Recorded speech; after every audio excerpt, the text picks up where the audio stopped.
Welcome to today's question, ang debate show kung saan hindi kailangan ng tama o mali. Opinion mo lang, interesting na. One big question, two sides, and one real-life reflection. Let's talk about life, love, success, at lahat ng kwento sa gitna. So, ang tanong natin ngayon ay, mas importante ba ang passion o practicality pagdating sa career? Take it away, Ayay. Hey guys! Welcome back sa Tanong Ngayon. Ang space kung saan isang tanong lang ang pag-uusapan natin, pero baka ito na yung tanong na magpapaisip sa'yo buong araw. Ako si Ayay, and today, medyo classic, medyo mahapdi, medyo real talk. Mas importante ba ang passion o practicality pagdating sa career? Alam mo, etong tanong na to, kahit sino ka pa, estudyante, working, may pamilya, nasa midlife reset, or nag-iisip mag-resign, tinamaan ka na nito minsan sa buhay mo. Kasi ganito yan, may isang side na nagsasabing, sundin mo ang puso mo.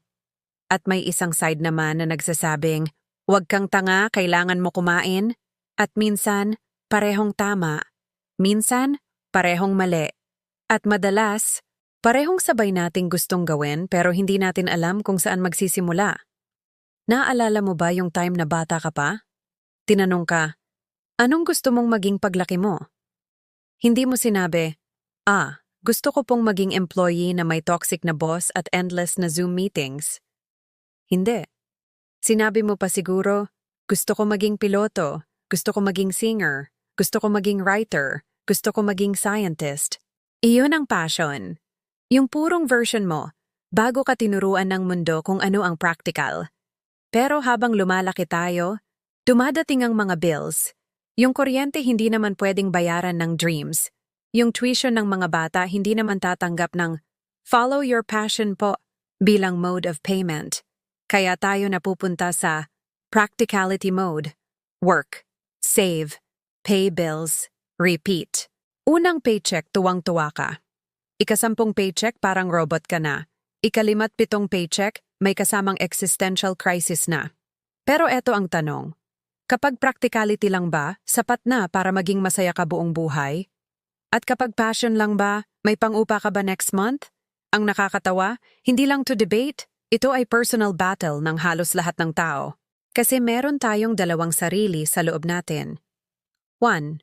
Yung dreamer, na gustong gawin kung ano ang nagbibigay saya. 2. Yung protector, na ayaw tayong magutom at ayaw mapahamak ang pamilya natin. At sa totoo lang, hindi naman sila magkaaway. Tayo lang ang pinapapili ng mundo. Pero naisip mo na ba na pwedeng magtulungan ang dalawa? May mga tao na passion first. May mga tao na practicality first. May iba naman, hybrid approach. Pay the bills first while slowly building your real dream. Parang ganito, magtatrabaho muna ako para buhayin ang pangarap ko, hindi para patayin. At minsan, hindi mo kailangan mag-resign agad. Pwedeng dahan-dahan, pwedeng may pacing, pwedeng may strategy. Hindi masama maging practical, hindi rin mali maging passionate. Ang mas kailangan lang talaga, clarity. May kilala akong tao, sobrang talent sa music, passion niya talaga. Pero dahil may pamilya, nagtrabaho muna siya sa corporate. Hindi niya iniwan ang music, ginawa niya tuwing weekend. Nag-ipon siya. Nag-aral siya kung paano i-market ang sarili niya. After ilang taon, hindi niya man iniwan agad ang day job, pero dumating ang point na kumikita siya sa bagay na mahal niya. Slowly, but surely. Practical, pero may passion. May passion pero may plano. Doon ko na-realize, hindi pala kailangan maging either or. Minsan, and ang sagot. So ngayon, ibabalik ko ang tanong sa'yo. Ikaw, sa punto ng buhay mo ngayon, ano ang mas mahalaga sa'yo? Passion o practicality? At bakit? Hindi ko hinihingi ang pinakamatalinong sagot. Gusto ko lang yung totoong sagot mo. Kasi dito sa tanong ngayon, wala tayong tama o mali, meron lang tayong totoo. So ayun, passion o practicality?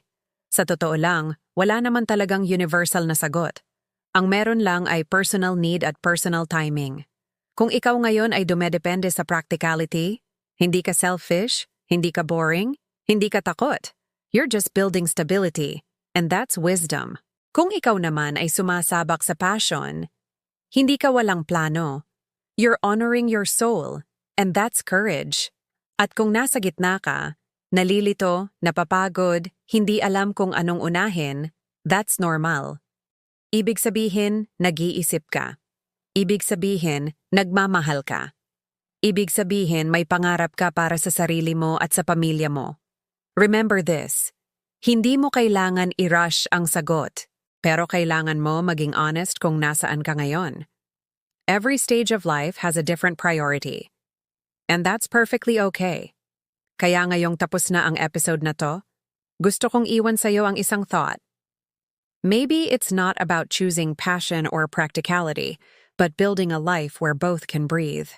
Kung nagustuhan mo ang usapang to, follow mo ako for more daily debates, real talk reflections, at mga tanong na pwedeng magbago ng perspective mo sa buhay.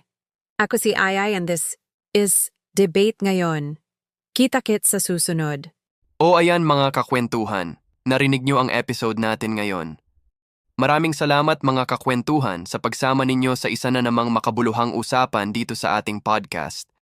Sana ay may napulot kayong aral o inspirasyon na makakatulong sa inyo sa araw-araw. Ako si Edwin, at tandaan, kwento mo, kwento ko, kwento nating lahat. Hindi lang basta usapan kundi buhay na aral. Kung nagustuhan nyo ang episode natin ngayon, please like, share, and subscribe. At maraming salamat naman doon sa nakapag-subscribe. Malaking tulong ito sa akin. Hanggang sa muli, mga kakwentuhan.